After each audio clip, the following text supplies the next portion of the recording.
There was once a wealthy father who had two sons. The younger son was restless. He didn't want rules. He didn't want patience. He wanted freedom, and he wanted it immediately. One day, he made a shocking request. "Father, give me my share of the inheritance."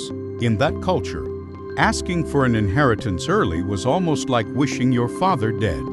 But the father did something unexpected. He divided his property and gave the younger son his portion, without hesitation. The young man packed his belongings and left home for a distant country. In that faraway land, life felt exciting and limitless. There were parties, new friends, and reckless spending.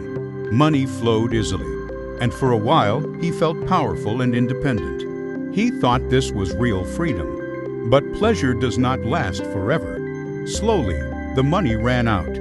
The friends disappeared. Then a severe famine struck the land, and everything changed. The young man who once lived in comfort was now desperate and alone. He searched for work and found the lowest job imaginable, feeding pigs. He became so hungry that he longed to eat the food given to the animals, but no one gave him anything. In his lowest moment, something shifted inside him. He began to think clearly. He remembered home. He remembered that even his father's servants had more than enough food.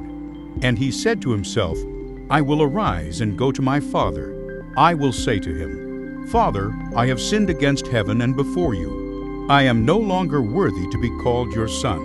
Make me like one of your hired servants.'"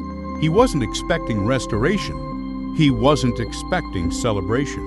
He was simply hoping for mercy. So he got up and started the long journey back home, rehearsing his apology with every step.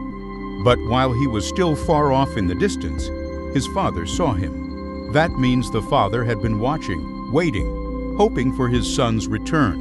And then, something extraordinary happened. The father ran. In those days, dignified men did not run. But this father did not care about dignity. He ran toward his broken son, embraced him tightly, and kissed him before the apology was even complete. The son began to confess his failure, but the father interrupted him and called to the servants, "Quick, bring the best robe and put it on him. Put a ring on his finger and sandals on his feet. Kill the fattened calf. Let's celebrate. For this son of mine was dead and is alive again. He was lost and is found." And the house was filled with music, laughter, and joy. Yet outside the celebration stood the older brother. He had remained loyal. He had worked faithfully. When he heard about the party, he became angry and refused to go in. He complained that he had served his father for years without such a celebration. Yet the brother who wasted everything was welcomed with honor. The father came out to him as well and gently said, "My son, you are always with me, and everything I have is yours." But we had to celebrate. Your brother was dead and is alive again. He was lost and is found. This story reveals a powerful truth. No matter how far someone falls, grace can bring them back. The younger son expected rejection but received restoration. He expected to return as a servant but was embraced as a son.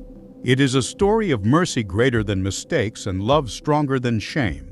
If you were inspired by this powerful comeback story, make sure you subscribe to the channel for more life-changing Bible stories.